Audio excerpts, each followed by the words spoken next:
Shalom. Damai di hati. Damai di hati. Shalom. Ya, Bapak Ibu Saudara yang diberkati oleh Tuhan Yesus, selamat bertemu kembali melalui channel kami. Ya. Kami ada saya dan juga Eki Ya, di belakang betul sekali. layar ya. Ya, kami sangat berkerinduan menyapa Bapak Ibu melalui renungan MTPJ, khususnya membahas tentang pertanyaan MTPJ pada minggu berjalan ini. Namun sebelum lebih jauh kita berdiskusi, mari kita berdoa. Ya Tuhan Allah, kami memuliakan nama-Mu, Tuhan pemilik kehidupan kami. Terima kasih untuk anugerah keselamatan yang Kau kerjakan melalui Tuhan dan Juru Selamat kami, Tuhan Yesus Kristus. Terima kasih Tuhan. Saat ini kami mau pakai waktu ke depan untuk berdiskusi, menjawab pertanyaan MTPJ dalam perenungan kami di sepanjang minggu berjalan ini. Allah Roh Kudus, berikanlah kami hikmat, agar supaya apa yang kami sampaikan menjadi berkat, dan kami diberkati untuk memuliakan nama Tuhan, dan biar setiap pujian, hormat, kemuliaan hanya bagi Tuhan. Terima kasih Bapa di sorga, ini doa kami, dalam nama Tuhan Yesus kami berdoa. Amin. Amin. Ya, Bapak Ibu Saudara yang diberkati oleh Tuhan, pembacaan di sepanjang minggu berjalan ini dari kitab Yesaya 61 ayat 1 sampai 11 ya. Kalau kita baca perikopnya, kabar selamat kepada Sion, sedangkan untuk tema mingguan, gereja sebagai pemberita kebebasan. Oke, gereja sebagai pemberita kebebasan. Mari kita ikuti pertanyaan yang pertama. Iya, langsung saja. Jadi untuk pertanyaan untuk kita diskusi di tema sepanjang minggu ini atau MTPJ, renungan MTPJ dalam minggu ini ada tiga pertanyaan. Yang pertama, apa arti pemberita kebebasan menurut Yesaya 61 ayat 1 hingga yang ke-11. Oke. Ya. Jadi melihat pertanyaan yang pertama, arti pemberita kebebasan menurut teks, maka kami menyarankan Bapak Ibu, dan harus ya, ketika kita mau bahas teks ini berarti kita harus baca terlebih dahulu teksnya. Jadi Bapak Ibu Saudara di rumah bisa membaca teks Yesaya 61 ayat 1 sampai yang ke-11. Nah, Bapak Ibu Saudara, ketika kita menemukan pertanyaan ini, hal yang paling pertama untuk menjadi perhatian adalah melihat konteks dari kitab Yesaya. Nah, kita tahu bahwa kitab Yesaya itu dibagi menjadi 3. Jadi ada proto Yesaya atau Yesaya pertama, itu dari pasal 1 sampai pasal 39. Selanjutnya Yesaya bagian kedua, itu dari pasal 39 sampai pasal 55. Bedanya, Yesaya pertama itu ditujukan kepada umat Israel sebelum mereka dibawa ke pembuangan. Selanjutnya Yesaya kedua itu saat mereka ada di pembuangan. Nah, Yesaya yang ketiga, Yesaya dari pasal 56 sampai 66, termasuk bacaan kita hari ini, itu termasuk dalam bagian Yesaya ketiga atau Trito Yesaya, di mana orang Israel itu sudah kembali dari pembuangan, dan mereka saat ini kembali ke tempat mereka, yaitu di Yerusalem. Sehingga ketika kita melihat konteks ini, kita akan menemukan umat yang pasti ini dong diangkut dari Yerusalem, dari Yerusalem ke pembuangan, dan sekarang mereka akan dibawa kembali dan sudah kembali. Pastinya sebelum dibawa kembali ada harapan besar agar kehidupan mereka kembali ke rumah mereka, ke tanah mereka, itu akan lebih baik dari ketika mereka ada di pembuangan. Tetapi konteksnya justru berbeda. Ketika mereka kembali ke Yerusalem, mereka menemui bahwa harapan, kerinduan mereka itu tidak sesuai dengan kenyataan. Mereka menemukan ada kesenjangan ekonomi dan sosial yang luar biasa. Bahkan menemukan bahwa mereka ini menjadi kaum-kaum miskin dan papa yang ditindas, malah diperlakukan semena-mena. Sehingga ketika dalam konteks seperti ini, Tuhan mengutus Yesaya untuk menjadi Allah Tuhan. Yesaya yang menulis kitab Yesaya ini, dia pun akhirnya menyatakan kabar selamat itu. Dalam hal ini pembebasan. Pembebasan itu dia sampaikan dari ayat yang pertama Roh Tuhan Allah ada padaku oleh karena Tuhan mengurapi aku. Ia telah mengutus aku untuk menyampaikan kabar baik kepada orang-orang sengsara dan merawat orang-orang yang remuk hati, untuk memberitakan pembebasan kepada orang-orang tawanan. Sehingga kalau ditanya tentang pemberita kebebasan, maka ini kembali pertama melihat fungsi seorang Nabi Yesaya. Yesaya ketika menyampaikan berita kebebasan, yang pertama adalah Yesaya menyampaikan tentang Allah yang mau membebaskan umat Israel. Jadi ini bukan perkara siapa dan kekuatan mereka, tetapi Allah sendiri. Sehingga ketika menyadari hal itu, Yesaya pun tahu bahwa dia pun menyampaikan hal itu ada dalam kendali Tuhan. Maka katanya, Roh Tuhan Allah ada padaku karena Tuhan yang mengurapi aku. Sehingga Yesaya menyampaikan kabar kebebasan itu dalam beberapa versi ya. Di sini dia bicara tentang kebebasan kepada orang tawanan, kepada orang yang terkurung dari dalam penjara. Kemudian dia juga menyampaikan bahwa ada tahun rahmat Tuhan dan hari pembalasan, bahkan untuk menghibur orang-orang berkabung. Kemudian juga dia mengatakan bahwa ada perhiasan kepala ganti abu, minyak untuk pesta ganti kain kabung, dan seterusnya. Dari keadaan mereka, kabar kebebasan menjawab hal itu, bahwa kebebasan itu ada di dalam Allah. Allah yang mengutus Nabi Yesaya, Allah yang sama adalah Allah yang dapat membebaskan mereka. Sehingga ketika di sini dituliskan, maka umat yang mendengar hal itu kemudian mempunyai tugas di pasal 61 ayat 6. Tetapi kamu akan disebut imam Tuhan dan akan dinamai pelayan Allah kita. Jadi mereka kemudian mereka kemudian menjadi imam orang yang mau terlibat juga dalam pelayanan. Berarti pertama, pemberita kebebasan menunjuk kepada seorang Nabi Yesaya, tetapi ketika umat mendengar berita pembebasan itu, umat itu pun harus melaksanakan tugasnya menjadi imam, dan bahkan di sini dia menjadi seorang pelayan Tuhan, hamba doulos, yang kemudian juga pergi untuk memberitakan kebebasan sejati itu ada hanya daripada Allah. Karena kalau kita lihat orang-orang sengsara, apalagi orang buka di MTPJ, orang akan menemukan bahwa orang-orang sengsara itu menggunakan teks Ibrani dari kata Anawim. Betul Anawim. Jadi Anawim itu dia secara spiritual memang dilihat. Jadi kebebasan orang-orang sengsara, orang-orang yang menunjuk pada orang-orang saleh atau rendah hati. Tetapi konteks ini memang bicara tentang orang yang miskin, mereka yang secara ekonomi tidak mampu, mereka yang mendapat perlakuan semena-mena, batasan sosial juga. Betul. Namun kabar baiknya adalah mereka mendengar tentang keselamatan daripada Allah dan mendengar pembebasan daripada Allah. Ketakutan, penderitaan mereka akan diganti, semuanya akan diubahkan oleh Tuhan. Dan kalau kita lihat di konteks panjangnya, Yesus mengutip perkataan ini dengan bilang, "Nas ini sudah terjadi, Roh Allah ada padaku," dan seterusnya ketika di zaman perjanjian baru.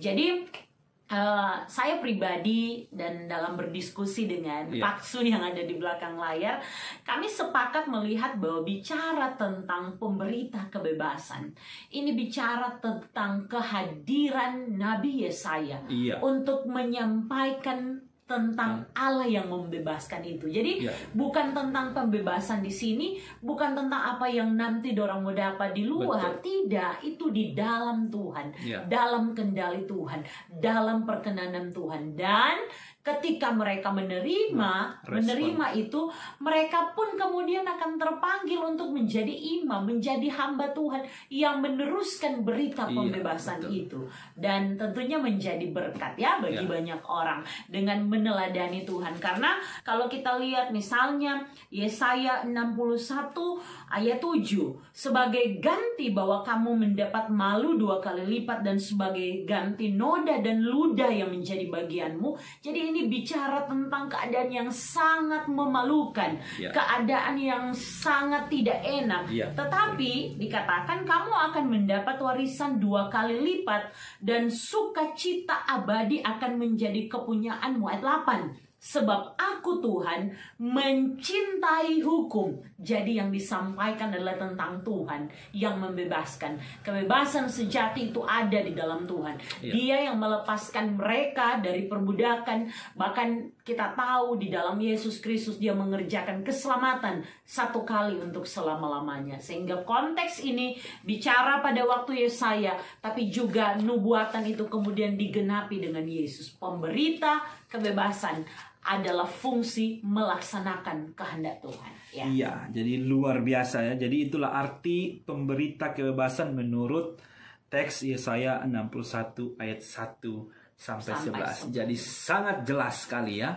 Membebaskan secara spiritual rohani, Ya. dan membebaskan mereka juga dari jasmani ya. Ya. Tadi tekanan sosial, tekanan ekonomi, Ya. dan luar biasa semua Tuhan yang buat, Tuhan yang Ya. kerjakan kebebasan itu. Tidak ada pekerjaan manusia untuk Iya, karya itu. betul. Jadi Dan Allah yang membebaskan dari perbudakan. Ketika mereka pun menemukan sesuatu, harus sadar bahwa itu dalam kendali Allah. Iya, Dan betul. Allah tidak tinggal diam. Allah tidak suka kan umat Iya. menikmati atau mengalami penderitaan. Dan luar biasanya juga bangsa Israel, mereka responnya baik ya. Ya, itu Mereka dimintakan mau- jadi responnya. Ya, jadi ada berkat sebenarnya. Jadi Iya. mereka tidak sampai juga mendengar tentang kabar Ya. baik itu atau Ya. kabar pembebasan itu, tapi mereka juga melakukan ya. Ya, Sangat luar biasa. Jadi dalam ini gambaran Yesaya jadi ini juga ya. kita bisa ambil pelajaran Ya. sebenarnya. Oke, itu pertanyaan Oke, yang nanti lebih pertama panjangnya di MTPJ. ya. Pertanyaan kedua. Pertanyaan kedua, sebutkanlah bentuk-bentuk ketidakbebasan yang masih ada di sekitar kehidupan Anda. Oke. Jadi Anda berarti Ya, kita saya berdua ya. Oke, Kita berdua, oke. ini bicara tentang konteks kita realnya Ya, di dekat ketidakbebasan. kita, ketidakbebasan. Berarti sesuatu yang sebenarnya kita tahu bisa saja, tetapi rasanya seperti terikat. Salah satunya mungkin paling dekat ini kebebasan untuk berbicara ya. Apalagi berbicara di tengah kelompok yang sudah melihat sesuatu menjadi budaya atau menjadi kebiasaan dan tradisi. Ya. Sometimes kadang-kadang Apalagi kita Ya, yang masih mungkin berada di dilihat tengah-tengah minoritas, muda, betul. ya, di tengah-tengah mayoritas Ya. yang begitu banyak, dan ada rasa ketakutan untuk Ya. bicara ini, bahwa ini kebenaran sebenarnya kebenaran. yang harus. Ya. Dan kadangkala harus siap sih dimusuhi untuk menyatakan kebenaran. Ya, mungkin Tapi- contoh realnya aja. Contoh Apa ya? real Ya, ketidakbebasan ketidakbebasan. Apa ya. ya? Jadi contoh realnya ini kalau beribadah kan di konteks kita kota Manado ini, di Minahasa ini, rasanya tidak ya kita sebebas-bebasnya bisa Iya, beribadah. Betul. Tetapi kadangkala kebebasan berekspresi, apalagi pelayanan saya di pemuda remaja, kebebasan untuk berekspresi itu kadangkala masih tertahan dengan berbagai aturan. Saya tidak akan sembunyikan bahwa di gereja kami memang perhatian kepada pemuda remaja itu sangat besar ya, sangat besar. Tetapi kami disuruh untuk berjalan sendiri. Kami tahu itu melatih kami. Tetapi harus diakui bahwa kadangkala ingin berbuat lebih, namun apalah daya, ada pos-pos lain yang mungkin dalam pemikiran sebagian orang lebih penting ke sana daripada ke remaja, ke pemuda yang sebenarnya akan melanjutkan gereja ke depan. Kebebasan untuk menyampaikan pendapat, kalau Ya. cuma satu-satunya kadangkala dalam sidang majelis jemaat pun syukur jika itu kemudian didengarkan. Tetapi ya mau tidak mau ada di konteks seperti Iya, itu betul. ya. Jadi Menerima. lebih baik bicara sih bicara, cuman untuk lebih lanjut ya memilih diam saja lah ya. Ya. Ya, tapi bukan berarti pelayanan tidak jalan. Karena memang ketika pun lalu saya fokus ke pelayanan pemuda, saya tahu misalnya dari anggaran belanja jemaat itu ya, dari RAPS itu ada 1/sekian % untuk pelayanan. Tapi mau bicara itu pun dinilai apa ya, kurang kuat mungkin untuk melangkah. Mungkin karena ini ditunjukkan, pertanyaan ini ditujukan ke kita, jadi itu banyak curhat ini. Jadi ya beda konteks, beda gereja, setiap tempat berbeda. Cuman ini yang dialami dialami, dan karena ditunjukkan pertanyaan ini ke kita, Anda ya. Dan kita harus jawab, dan sesuai memang realitanya seperti ini. Kalau boleh jujur bahwa sebenarnya pemuda, remaja di gereja apalagi di gereja kami itu sangat kuat, sehingga kalau kita koordinir saja dan biarkan mereka untuk berkembang akan sangat maju.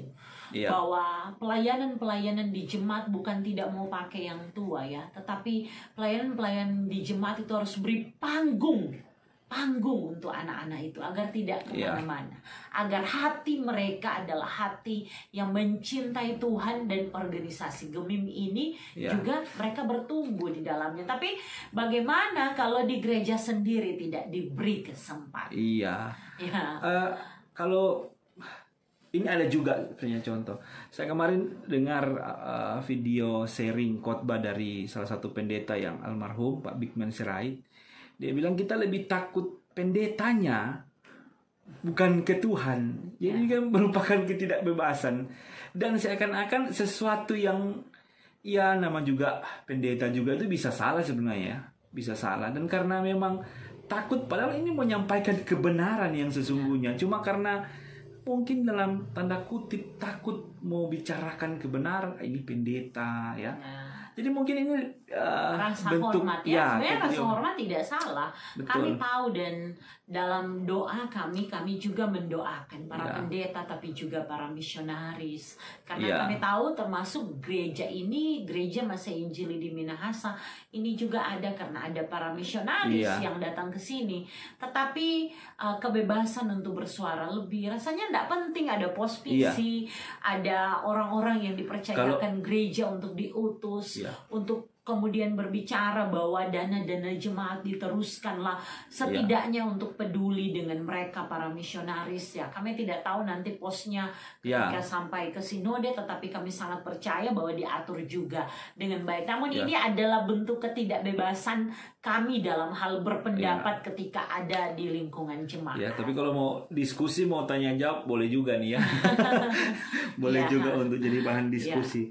Ini pertanyaan. Nanti kalau ini ditanyakan kepada Bapak Ibu Saudara, silahkan jawab menurut dengan Bapak Ibu versi jemaat masing-masing. Lingkup pelayanan kita di karena ini di pertanyaan yang kedua, sebutkan bentuk-bentuk ketidakbebasan yang masih ada di sekitar kehidupan Anda. Jadi kalau Anda ini ditujukan ke Bapak Ibu Saudara, silahkan Bapak Saudara untuk menjawab sesuai dengan realita keadaannya Oke, kita lanjut di pertanyaan yang ketiga. Perbuatan konkret apakah yang dapat dilakukan oleh gereja sebagai pemberita kebebasan?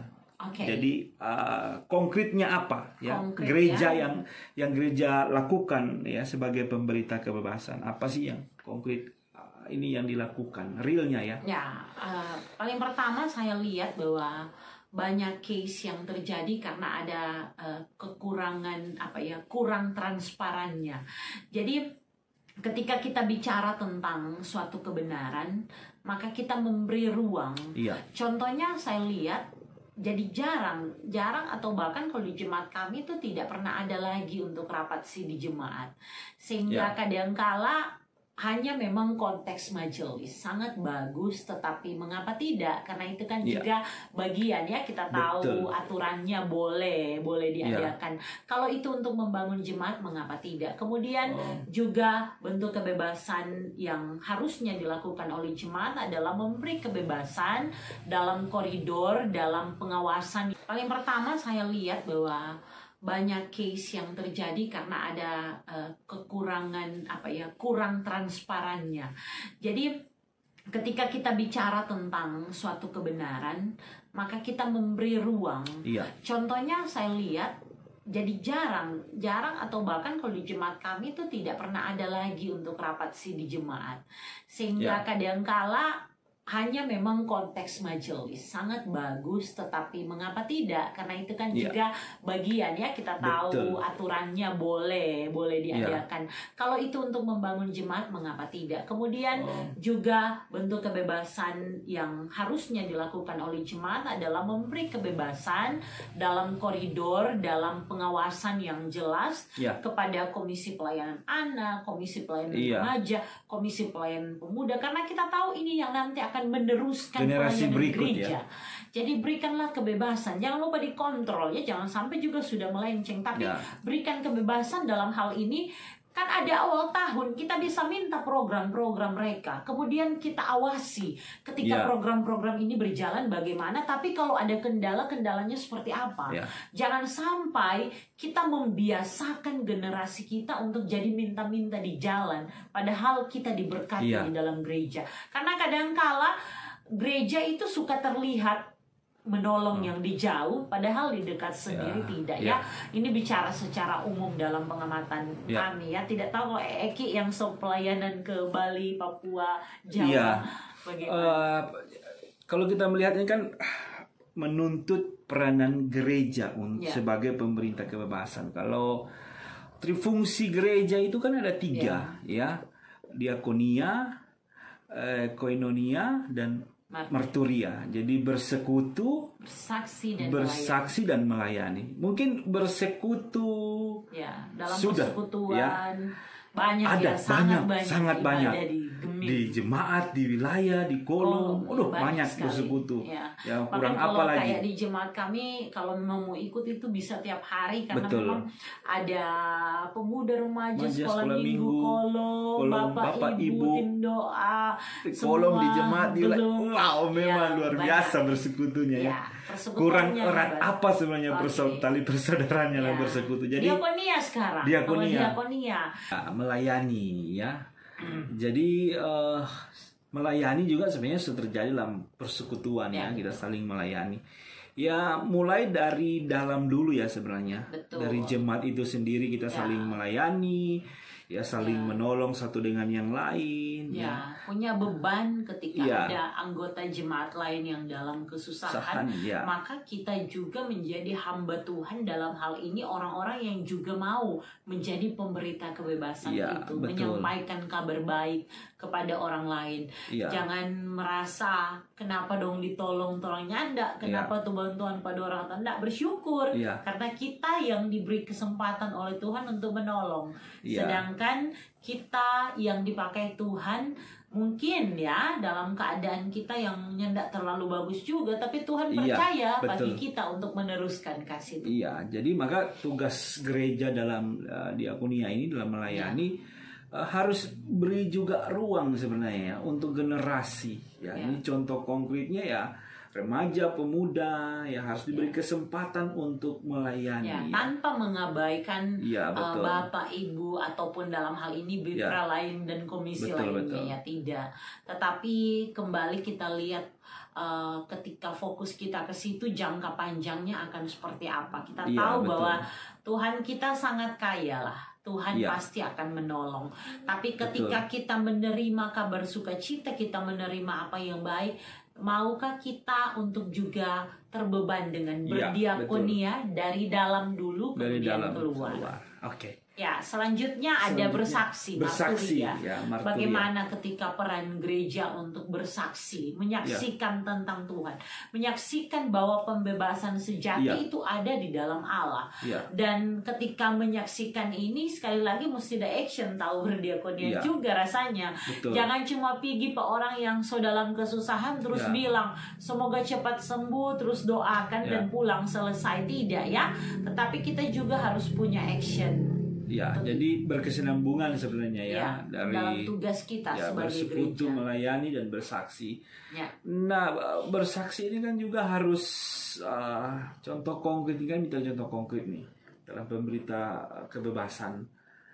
Perlu juga digarisbawahi bahwa bersaksi ini menjadi teladan. Jadi ada tuntutan bagi jemaat, pendeta, pelsus, diaken, jemaat untuk memberikan satu teladan, jadi berkat. Ya contohnya saja simpel saja sebenarnya ya. Kalau ada mungkin ada tetangga kita yang beda iman dengan kita, Muslim, ya kita harus menjadi berkat, harus menjadi teladan, tidak jadi batu sandungan, ya. Apalagi kita tidak jadi berkat lewat perkataan, tindakan, karena itu akan dilihat, ya, kesaksian kita. Karena ya kita ini Alkitab yang terbaca, ya. Betul. Jadi kita ini display. Ya, betul. Ketika kita melihat suatu pajangan, kita sedang melihat siapa yang menciptakan atau yang mengatur pajangan itu. Jadi kita ini display dari Allah. Allah tempatkan kita dan banyak orang melihat Allah melalui kehadiran kita, ya. Dan biarlah semua orang melihatnya dan memuliakan Tuhan dengan kehadiran kita, dengan kesaksian kita. Jadi itu perbuatan konkret, ya, sebagai berita kebebasan. Ya, gereja harus hadir. Gereja juga ini bukan bicara soal fisik sebenarnya. Kalau kita lihat bahasa aslinya itu kan eklesia, dipanggil ke dalam. Kita yang dipanggil ke dalam, ya. Jadi dipanggil ke dalam atau keluar? Panggil keluar, ya. Pulang. Ya. Jadi kalau kita lihat arti dari gereja itu sendiri kan bukan berbicara tentang fisik bangunan, ya, yang bukan terlihat. Fisik bangunan saja. Ya. Tapi lebih daripada itu. Ya, eklesia, ya, dipanggil keluar. Jadi kita ini, kita menuju pada terang Kristus. Sehingga seharusnya kita itu akan saling bergandengan tangan dan melihat bahwa banyak orang yang misalnya sampai hari ini sudah bergereja, tapi juga masih terikat dengan yang namanya gaya hidup mabuk-mabukan, acara sedikit pesta, padahal maaf, itu sobat pinjam demi supaya terlihat kita jadi warga gereja yang utuh. Kalau kita bikin pesta atau acara, kita jadi warga gereja yang tahu bersyukur kalau kita sediakan makanan banyak saat ibadah di rumah. Padahal bukan itu esensinya. Tetapi gereja harus hadir untuk menjawab kebutuhan esensi, kebutuhan apa yang paling penting. Sebenarnya jadi persoalan, ya, mengucap syukur itu kan. Cuman harus mengerti esensi dari ucapan syukur itu. Ya, kita harus tujuannya harus memberikan dampak dengan ucapan syukur untuk menyaksikan perbuatan Tuhan dalam hidup. Maka gereja harus ikut peduli dengan pengajaran dalam gereja. Saya rasa seperti yang kami bilang untuk menjawab pertanyaan kedua, kebebasan untuk menyatakan kebenaran sekalipun itu pada hamba Tuhan. Kami sebagai orang-orang yang Tuhan pakai, kami merasa sangat tidak layak untuk pelayanan ini, tetapi kalau kami salah, kami bersedia untuk ditegur dan dikritik. Namun kadangkala kita tuh terikat, ya, rasanya sungkan sekali kepada orang yang menyampaikan firman, tidak bisa dibantah sama sekali. Tapi sekali lagi gereja, apalagi ini tindakan konkret, harus bicara jelas agar supaya pengajaran itu tetap ada di dalam gereja.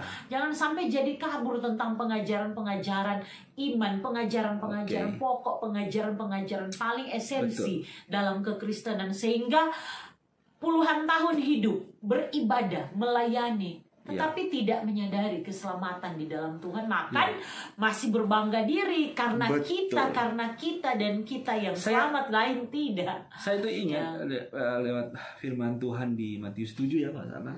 Banyak yang mengadakan mujizat, menyembuhkan demi nama Tuhan, ya.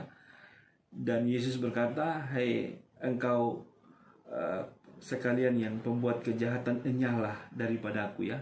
Aku tidak mengenal kamu." Ini luar biasa, ya. Bersaksi kan teladan, jadi berkat dalam ucapan syukur. Bersaksi juga memberitakan Injil sebenarnya. Jadi gereja Masih Injil di Minahasa ini kan lahir dari misi, ya, sebenarnya para misionaris. Maka perlu juga harus ada misi di gereja. Gereja harus perhatikan juga. Ada tindakan konkretnya. Tindakan konkretnya, ya, ada doa misi, ada dana waktu untuk aku misi. Ikut kegiatan itu dibilang ada 3 sih. Harus ada doa, misi, dana misi, atau daya. Nah, Kan daya kekuatan tuh. mengutus itu ya. Ya, jadi kalau kita hanya bisa, kita ini yang bisa yang Iya. ketiga nih, cuma bisa berdoa, Betul. doakan. Doakan. Dalam doa-doa syafaat, tindakan konkret kita, Iya. itu kita mendoakan agar pelayan misi itu bisa ada dan berjalan dengan Iya. baik. Kemudian kalau kemudian kita sudah berdoa dan kita juga punya berkat, ya silakan Nah. kirimkan dananya, bantu pelayanan misi. Ya. Kami tahu bahwa di Gemim itu ada tenaga utusan gereja, tapi bagaimana kepedulian kita dan bagaimana kita mau berperan melalui mereka ketika Ya. mau menjangkau suku-suku terabaikan dan sebagainya. Dan yang ketiga, kalau memang kita kuat, Ya. siapkan generasi muda untuk pergi memberitakan Ya. kabar baik itu, menjadi Jadi mungkin ada tenaga misi. mungkin ada yang terpanggil mau sekolah Ya, tapi teologi. sekolahnya susah karena dana jemaat Iya. mau pakai beli ini, nggak ada dana buat bantu Iya, betul. pendidikan. Ya. Jadi ya Banyak curhat ya. berharap sih gereja-gereja yang Gemim ini kan gereja besar ya, sinode yang besar. Jika Semakin banyak lagi gereja. Mungkin kami kan selama ini pemikiran kami di konteks pelayanan kami yang Ya. tidak lebih dari 20 jemaat lah kalau keliling untuk pelayanan. Tetapi kami percaya bahwa ada gereja-gereja juga yang peduli dengan hal itu. Kami berdoa makin banyak.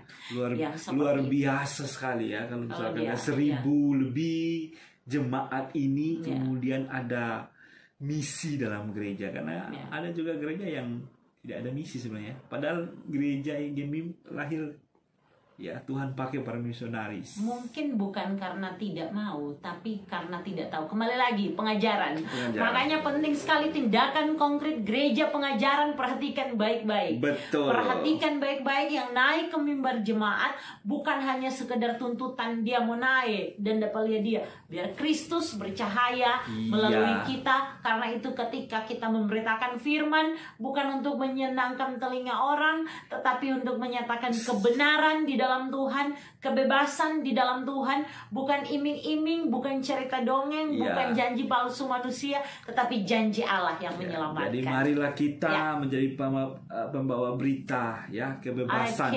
Iya. Keselamatan hanya dalam Yesus ya, kita Ya. saling menolong satu dengan yang lain, mengasihi satu dengan Ya. lain. Dan sekali lagi ini jawaban sebenarnya curhat seputar pelayanan kita Yes. ya.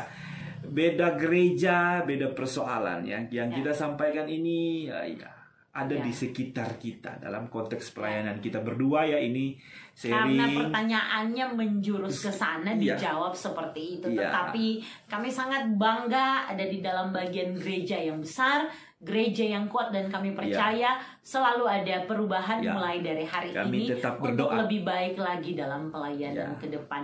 Dan biar ketidakbebasan apapun di dalam gereja Betul. itu akan kemudian Tuhan ubahkan. Karena itu mari tetap rendah hati semuanya. Kami sedang belajar, kami juga Iya. butuh masukan selalu untuk juga dapat menyuarakan kebenaran di dalam kehendak Tuhan. Oke, Berdasarkan baik. firman. Jadi itulah 3 pertanyaan. Lengkapnya ada di renungan MTPJ Ya, doakan kita. waktunya pas supaya segera diposting. Betul sekali. Jadi itu 3 Ya. pertanyaannya. Bapak Ibu Saudara boleh sharing juga di YouTube apa yang mau jadi Di bio jawaban. kami ada nomor WA kami. Betul. Sejauh ini banyak yang diskusi dengan kami. Ya. Kami sangat terbuka selagi Mau masih diberi didoakan juga kesempatan. boleh ya. Ya, Kita dengan saling sukacita. mendoakan.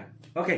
Ya, maaf kalau ada salah-salah kata dan banyak tertawa, Iya. apalagi banyak Jadi kita curhat sebenarnya kami. bahas santai. Ya. Jadi menjawab pertanyaan Oke. ini kita sharing aja sifatnya, sharing, serius, santai ya. Ya.